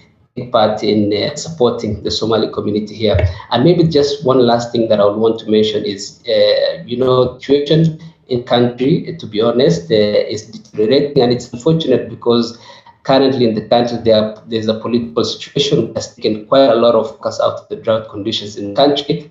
But almost every single day, if you're a resident in Mogadishu like me, you can be able to see people who have traveled for almost 90 kilometers, 75 kilometers, all the way from Lower Shabelle to the outskirts of the city. Every day, people keep on coming. And I've had the opportunity to interact with a few of them because that's one of my responsibilities, to be able to share their stories. And there's one particular story of 76-year-old grandmother, you can imagine, who trekked all the way from Lower Shabelle, so around kilometers from Mogadishu, walking all the way from Lower Shabelle to the outskirts of the city. Whenever she got tired, she was carried on the back by her son-in-law. When the son-in-law got tired, she walked. So you can imagine not only her, but also thousands of similar people who are doing this job every day. So our appeal, lastly, is we have put together the platform. We believe that it's a good opportunity for you to take part in making sure that you support the Somali community and people who have been affected by drought. And we really hope that you can be able to support through this GoFundMe. I will put it here on our chat so that you can also be able to get the link and take part in supporting the drought-affected communities here in Somalia. Thank you. Thank you very much, Masla. That was very effective. I think maybe you should have been working in advertising. Now I'm very happy to go to the next representative. That is Dr. Hassan Sharif from New Ways organization. New Ways organization is an active local NGO working from Mogadishu. It was founded long back in 1993 by members of the Somali diaspora when people of Merka city in Lower Shabelle region of Somalia suffered the severity of the humanitarian crisis resulting from the ongoing civil war and the hostilities. Dr. Hassan Sharif, I hope you are with us. Thank you very much, Anders. I am Dr. Hassan Sharif, representing New Ways as the program manager. New Ways has been introduced by Anders already. I appreciate and take this opportunity to appreciate the organizers of this particular forum and acknowledge the presence of the ministry and the earlier participants, the earlier speakers and the participants in general. New Ways works with mainly in three regions, that is Southwest State, Banaadir, Hirshabelle, and Galmudug. Mainly, and they work in partnership with UN OCHA, UNICEF, UNFPA, WFP, and DAF, which is and the sectors that we mainly work in is the WASH, health, nutrition, education, protection, and we also support Global Fund Malaria and HIV in distribution of long-lasting insecticides and management of malaria and HIV. In support from DAF in the current drought, New Ways supported 2,400 people in Galmudug, that is 400 households, by providing food distribution for 2 months and water tracking for 45 days, though the need was extremely huge in comparison to 400 households, but that is what we could manage from the funding we got through the support from the Danish Emergency Relief Fund. And in addition to that, we also support currently nutrition program in Guri'el because the current situation is wanting, especially the level of malnutrition extremely high. And currently we are targeting 5,460 for the malnourished children in Guri'el of Galmudug. And in addition to that, we also support through the funding from UNICEF,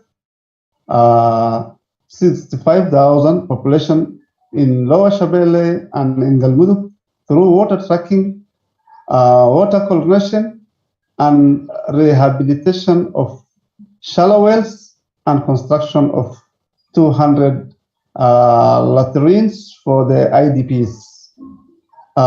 In addition to that, NewWays has been supporting through funding from UNICEF a health program in both Lower Shabelle and Galmudug, in particular, do Samareb district, supporting 93,750 beneficiaries because of the current situation of AWD through support by providing consultations, by providing ANC and PNC services for the pregnant mothers and the lactating, and delivery support of delivery by skilled birth attendants and management of acute water diarrhea.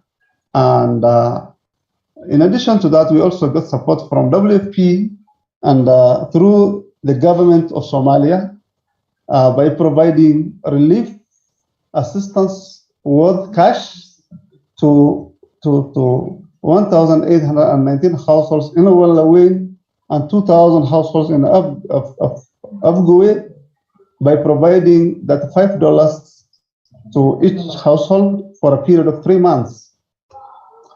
And we are also continuously looking for funds to continue supporting the education and protection program in Somalia. Currently, we are getting funding from UN OCHA by supporting school-going children in Guri'ayal, mainly by providing child protection and education through provision of learning materials, provision of 2 meals per day to all school-going children in Guri'ayal, and providing incentives and training to teachers, 80 teachers, for the last 6 months, and providing water to water tracking, through water tracking and provision of sanitary materials to adolescent girls, and construction of child-friendly spaces and provision of recreational materials to make sure that children can stay within the community. And we, despite the limited resources, continuously talk to our donors, talk to our diaspora partners to make sure that we continuously try to get funding to support the vulnerable communities in Somalia. Currently, that is just like 10-20% of the need that is on the ground. But we're doing all our best to make sure that we look for resources, to make sure we continuously support what is on the ground. And we appeal to the diaspora community through this particular forum to make sure that this need is addressed through your support. Kindly keep supporting the system through the ministry, through our donors, through UN OCHA, which is the coordinating body, and other partners like UNICEF, WFP, and UNFPA. Thank you so much. Thank you very much, Dr. Hassan Sharif, for your description of NewWays organization and what you're doing, and for your appeal. Thank you. I wish you all the best of luck. Over to you, Jawahir. Thank you so much, Andres, for coordinating so nicely these 2 sessions. And I would like also to thank Hassan and Maslah for their insightful speech in terms of their work as organizations, as well as the situation on the ground. I will encourage our diaspora actually to support the government of DRC, because there is opportunity that they actually to add matching funding, and this will reach out to those most needed. I know personally that DRC has been working very long time in Somalia, and they have a representative across most of the regions. And they're working tirelessly to reach out those most needed. So I would urge, to, support this GoFund And definitely when I finish this, conference, I will be going there and also adding to my contribution. And I will welcome my colleagues and friends and fellow community members to do the same. So I think we reached, almost the end of our sessions. But before we actually wrap up, I would like to welcome, if there's any questions, comments, feedback from our audience, whether it is virtually, those who are with, in the Zoom, or those who are listening through the live streaming. So do we have a technical team? Do you have any questions from the audience so far?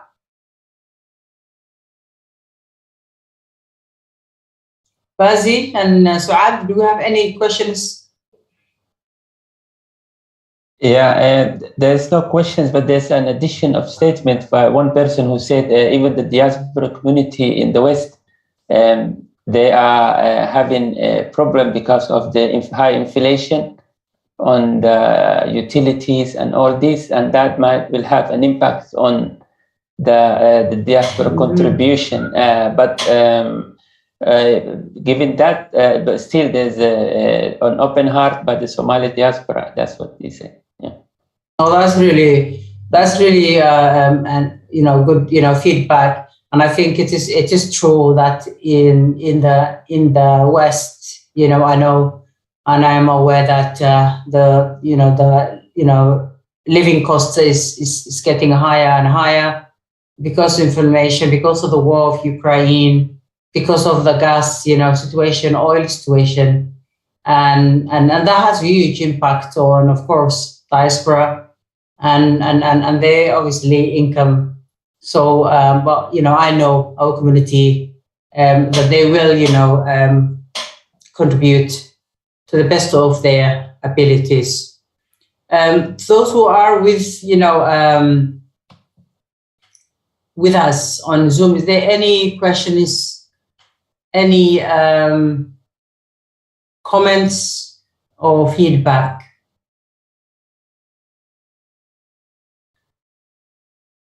So Ahmed is asking, can there be collective awareness media campaign by DRC and GSP and DEMAC?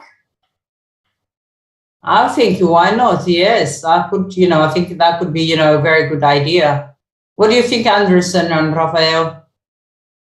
Absolutely. Absolutely. We can try to do an awareness campaign where we are towards the media and so on.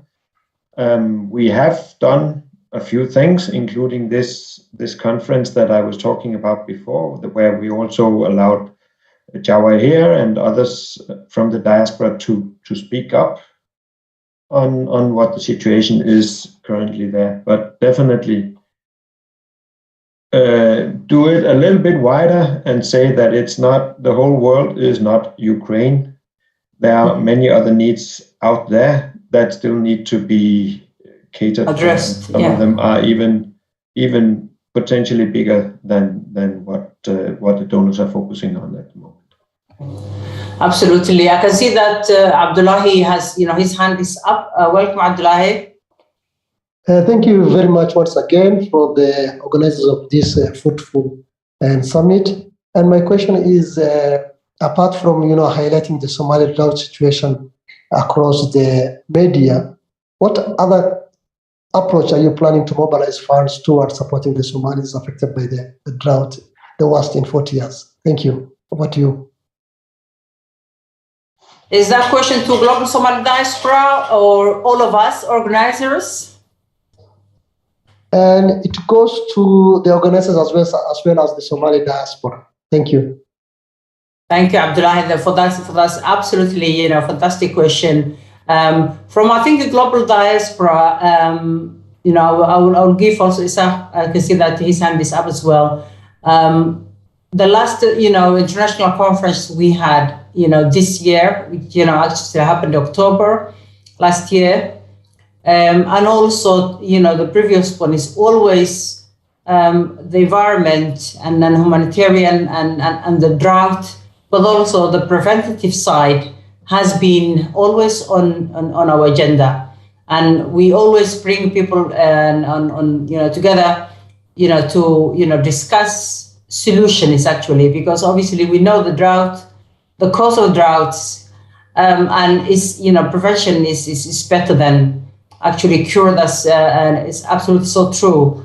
And I think that the instability, political situation in Somalia didn't help, I think, and we hope that when the election season has concluded, that we can get a bit more developmental work in terms of supporting this preventative work. I would like also to and one of the ideas we're thinking, Global Somali Diaspora, is to actually set up a platform where we can actually have expertise to the environment and the causes of these droughts and how we can prevent it, and working across regions, but that is obviously it's a long, as you said, Abdullah, it's a long-term strategy. And I think at the moment we need to meet this emergency, and then after that we need to plan how can we have more preventative, approach, strategy. And when people work together, they can achieve much more. And I think the political instability as well, that plays a great role as well. What can be achieved? Anders, do you want to add anything? A small thing I would like to add. And that is, of course, we should, DRC, DEMAC, Global Somali Diaspora, we should go and advocate and speak up and raise awareness of what the situation, both in the general public and also at the government level. But I would also have a small encouragement to the diaspora, because you are a very strong voice. I would encourage diaspora where you are, because you may not be in Denmark or you may not be in UK, where you are, try to get together and join your efforts and raise a voice to the benefit of Somalia towards the ministries of foreign affairs where you are, or even at the more local level. Also because your voters, you can have an impact through that way. So that was just a small encouragement going back from me to you. I received it, I heard it, what you said, but I would also have just throw it back a little bit. Absolutely. It's everyone's responsibility, isn't it? I would like to give Isaac, because he was, his hand was up earlier. Isaac, are you still with us? Yes, thank you so much, Joel, and I really wanted to second the question raised by my colleague Abdullah from SNC.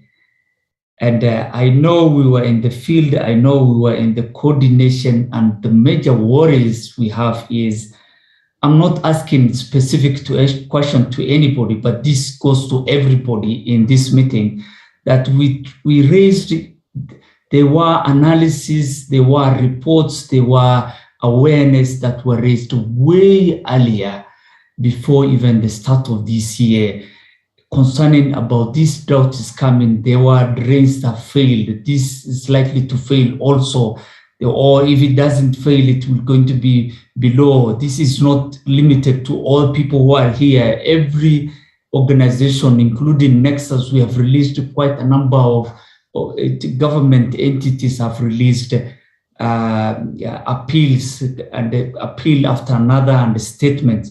So I think the challenge here is to demon to global diaspora and to a DRC as a partners now is, what different can we do? What can we do differently so that we can support people who are suffering? It is very traumatizing to see families having no meal in the field. It's very painful. That is one onto the challenge for everyone. We have to think differently, because I remember we Save the Children and Oxfam are now working, and is it care also, in the effort to bring the picture, the right picture of Somalia. they are bringing a report that's called Dangerous Delay, what happened in the year 2011. So borrowing an example from that, do we really want to see a fireman killing people so that we respond? So my honest appeal is that let's do different things differently, and let's support. And to the diaspora community, I know there are quite a number of issues and challenges that are going on there, but nothing is little, nothing is small for Somalia today. If people who are on the ground would be able to, there's no any other way of demonstrating the pictures we see every day in the forefronts. So what I'm saying is that let's do things differently, whether you use your voting rights or you use your pocket. Nothing is small for Somalia today. Thank you. That's absolutely summarized very well, and thank you so much. And it's true. That is the most resourceful things to utilize. Our vote as well as our pockets, and as much as possible. I would like to give also, if the ministers with us, any ministers with us from Jubaland Southwest, honorable gentlemen, if they wanted to add anything to that, and also the Director General from the federal government.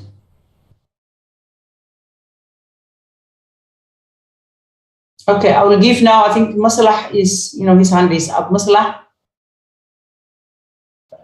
welcome. Thank you very much, Jawahir. And I also would just like to pick up on what Isaac has mentioned. As DRC, because that's the organization I can speak for, is that, to be honest, some of these reports have been generated. They were generated since the last year.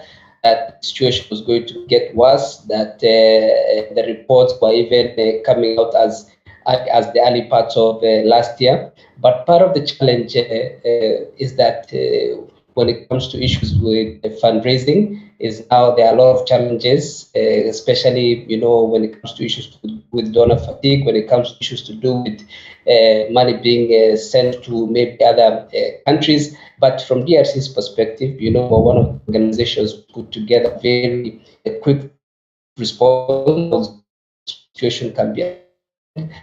But be honest, the situation as it is at the moment, right, we have already mentioned that it is there. But what we have decided is just to shed light on what we have done is that as much as DRC, we're doing quite a lot in terms of putting together a response. Even right now, as we're speaking, we have quite a number of emergency responses in the country, mainly just targeting drought-affected community. But what I've decided is that also we would like to be able to put together a GoFundMe and see what we can be able to generate interest, and also see that the community take in challenges have been done. Also, I like what Joy has mentioned to talk about the solution. What are the solutions going forward? Really do that GoFundMe that we have. There's a practical solution on ways we can be able to engage the diaspora community to take part in some of the efforts which are going on at the moment. So mine is also maybe just one more thing is to put in a request to all of you colleagues who are here, also the diaspora community as well. If we have shared this link, please try and see if you can take part in this appeal, so that at least we can be able to reach as many people as possible. At the moment, with the programming, we are reaching quite a number of people, but it's important also that we drag along, or we make sure that our diaspora community also we pull them together as well, so they can be able to take part in this initiative. Thank you, Jawahir. Many thanks, Masalah. I think, we had a very fruitful discussion about the situation. A lot of speakers have, highlighted the dire situation. There's a lot of, good practice going on the ground. A lot of organizations are working actually very hard to support and reach out to those most needed. But clearly the message is that the demand is much, much, much higher than what these organizations can offer. And that's why we need more and more support, more organizations, more resources to those actually on the ground that are actually working very hard. They need more resources, but also they need also more manpower, more expertise to support, the dire situation. I think that's how I sum up in terms of the discussions we had, but also in terms of from organizers' perspective, we'll go back to ourselves to see in terms of the outcome of this session and how we can best utilize maybe to the next step. And I encourage our Somali global diaspora and others, international donors, to actually support this appeal. And and the situation is very dire, and support the appeal and the cause. Over to you, Anders, to for your concluding remarks as well. Thank you very much, Jawahir. It's been a pleasure, and it has been very interesting to hear what people have had to say. I don't have so many more words to say today, so I will just round up by encouraging you all to get engaged one way or the other. No one way is better than the other. I mean, something helps directly on the situation in Somalia, and something helps on the more long term. And we have to walk on both legs when it comes to that. So it's not a quick fix, but the quick support can help save lives right now. The more long term is definitely also needed. That's it. Rafael, do you want to say something? I think Jawahir and you, Anders, have covered a lot. I mean, really, just I think that the situation in Somalia is really very difficult for a lot of Somalis, and it's getting really worse. We've seen the presentation today, and it's really sad, and it affects us a lot. So I think if you can do a gesture, and if you can support all the great organizations that were here today to present, it makes a real difference in Somalia. And so, as you said, whatever you can do, please do it, and it will be a great support for Somalis in need. Thank you so much all for your attendance, and a special thank you to Jawahir as well for leading this event so greatly, and to all the speakers. Thank you so much. Thank you. I think we're going to conclude our session and a summit. Again, thank you so much for giving us your time, especially distinguished guests from ministers from Jubaland and Southwest, and Director General from Somali and federal government, speakers from UN OJA, and all these key stakeholders that are working very hard to support. I will say, keep up your hard work. And, I'm looking forward to working with you in the future. Thank you. Have a lovely afternoon and evening, and, and see you soon. Thank you. Thank you. Thank you. Yeah, I think, sorry to, thank, our team, GSD team and DRC and DEMAC, many of them working behind, the scenes to make this event, possible. And, they have been absolutely fantastic. And also our technical guy, Rohit, has been also amazing. Thank you all. Thank you very much. Thank you.